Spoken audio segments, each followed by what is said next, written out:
What is happening, guys? Welcome back. So, yet again, we're on with the Polo. We're getting very close now to the car being a solid shell. So I've just been round, and if you remember, under here, it's still got a bit of underseal or whatever. I've gone round and got as much of it off as I can.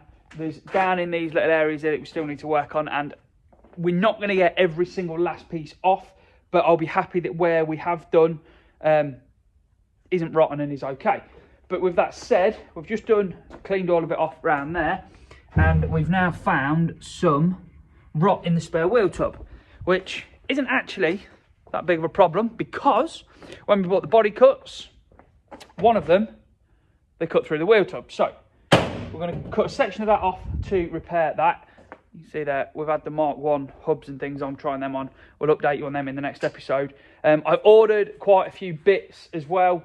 Still on the hunt for an engine or a car to brake for the engine. But front suspension we've dealt with, I think, and is now ordered. So yeah, this episode we're going to get the spare wheel tub fixed.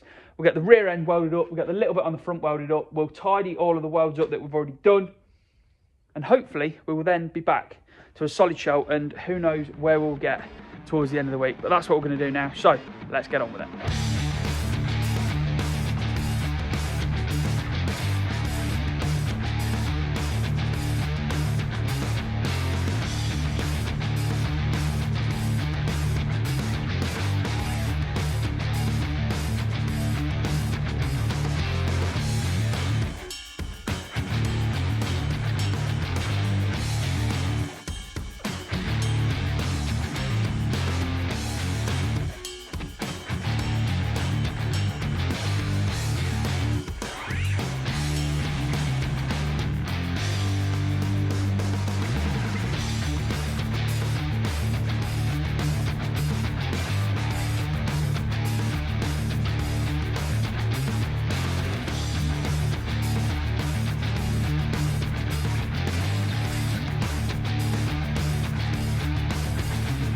Right, there we go. So that is that bit in now, looking nice, all welded in, back to being solid. I've made a start on knocking the rear panel back into place and working out where that wants to go.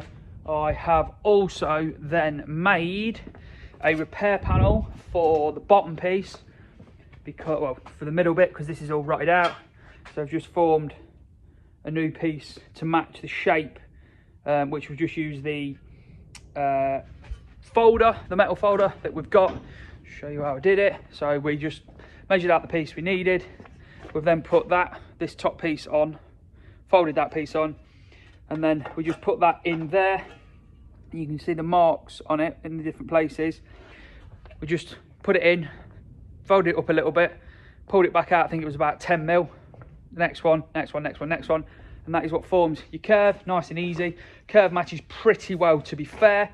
So that needs to get welded on, but then I've just trying to make sure that the panel was all okay. Down this end here, I've had to cut another piece out because a bit of the upstand on the boot floor is rotten. So yeah, it's got a bit of a hole in it. So we need to make a piece to repair that, get that patch on, then we can weld either side of the back panel on. Then we'll cut this and fit this center repair section, weld the back panel to the spare wheel well, and then the back is mostly solid. So GoPro on, and we'll just jump on with that, try and get it dealt with and done.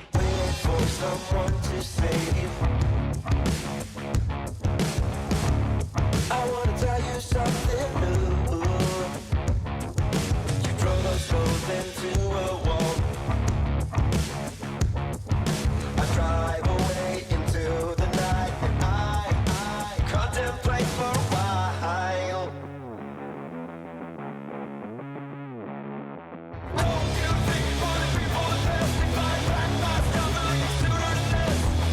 You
Good morning. So we've made a hell of a lot of progress on the Polo, and we've now got a solid body shell, which I shall show you in a minute, but I really couldn't help myself. Check this out. So rear wheel is all bolted on, suspension's on. There's no spring in it, but we've just sort of used the lift to get it in the right place. Front wing is placed on, bonnet's just placed on, and the wheel is just pushed in the arch. There's no front suspension on it at all. But just look how cool that is going to look. With the colour I've got in mind, this is going to look absolutely killer. It's, yeah, you need to do these little things just to give you that little push to see what it's going to look like, to give you the push to carry on. So tried the rear bumper on as well to make sure that fitted and works with the arches. It needs a tiny little bit of trimming, which we'll cover in a later episode. But yeah, like I said, we are back to a solid shell. All the rear end is now dealt with. I've fixed the little bits of rot that were in the A-pillars, in the driver's side A-pillar. They were just tiny little bits, nothing major. So we'll get it in the air and I'll show you what we've done on the rear panel, because I had ended up having to use parts of the donor rear lower corner, but then I also had to make parts because the rear corner was completely different. But yeah, show you what we did. I cannot begin to tell you how much of a novelty it still is to have the lift in here and be able to lift it all the way up and get under the car. It's not all the way up at the minute, but yeah, it will go all the way up. And yeah, having the lift in it is still such a novelty because we've not really used it yet. We've only had the car on it a couple of times. I've not really used it to its full advantage, although we need to get this rolling and get that on the lift in the next week or two. Anyway, let's show you what we've done to this rear end. So starting on this side, this is the original corner that we took off the car for access. We've welded that back on. Needs a bit of tidying up. This is the new rear outer corner from the donor rear quarters, which fitted and did what it needed to do. We've then put a piece in the middle here after we had repaired the spare wheel well, and we've put this little flitch plate in to join them back together. This corner is where the majority of the work was. So off the donor body, we cut this corner piece off, although that was completely different shape. There were dents, divots and all sorts in different places. This piece was the same shape or similar. I think we had to beat a little bit out here. This piece was similar, so we kept that and cut that sort of around here. But then this piece that's in here with this indent and divot in, we've had to make that from scratch. The one that was on the car, the other donor shell, didn't have any of this to match up to this side. Yes, we've lost this seam down here, but I was going to fill that seam anyway, just to smooth it up, make it look a bit nicer, and really to make it easier for repairing this side. So I didn't film any of making that panel purely because I was at the bench, I was at the car, I was at the bench, I was at the car. Would have been forever moving the camera around, and I think sped up, it'd have just yeah, you'd made a little bit dizzy. So let's go over and show you how we did it and what we did. So what we first did was simple, as we did on the Mark 1. Piece of plywood, cut a shape round and put a radius on, which loosely matched or was as close to matching the radiuses that were on the car as we needed. We then used this here, which is just a metal pin, which is actually off the press. It's one of the pins that holds the base on. We rounded the end off a little bit, and then we used that with we started with a lump hand, which didn't really work. We then just used a normal hammer and put a piece of metal on to this bit, bolted through that big hole there, and then in the indented piece just there, we screwed it down after we beat it down into this area, and we just, yeah, went round, hammered the bit of metal round roughly into shape, and then used panel beating hammers and another punch just to try and tidy up, knock it in, get it nice, flat, round, everything that it needed to be into the correct shape. And we've ended up, you can see, we've ended up with that indented piece to match that indented piece. And I think on a grand scheme, I can't really tell on the camera very well, but on a grand scheme, when it's down there, I don't think you'll know. Little tickler filler where the welds are. We'll get rid of that seam again and that one up there like we did on the Mark 1, and we'll do the same on this side as well. Get rid of that seam there and get rid of that seam there, which will tidy all that lot up. So we sorted those bits out to get the rear end nice and solid, and then at the front, if I can pull this away, there was up there a little piece which you can just see above that bolt hole. and then there was a tiny little bit up at the top there as well, which we've now dealt with. The car is now back to a solid shell. There's still fabrication to do on it. We need to sort out the front wings and widen those when all the suspension's on, the wheels are on, so we know what we've got to do with them. We need to sort this front panel out and see if we can pull it and salvage it instead of having to replace it. And we need to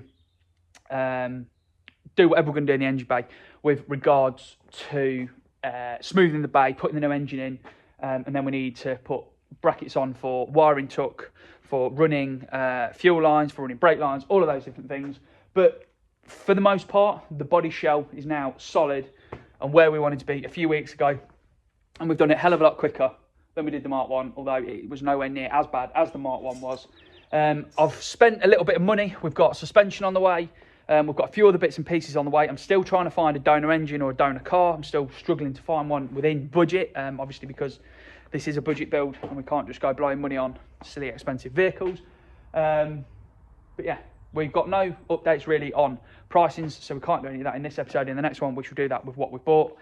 But yeah, car is virtually back to solid, and hopefully the fun stuff can start now. Right, hope you've enjoyed this one, guys. In the next one, who knows, there's loads of different things to do. We'll be back on with something. So until next time, guys, enjoy.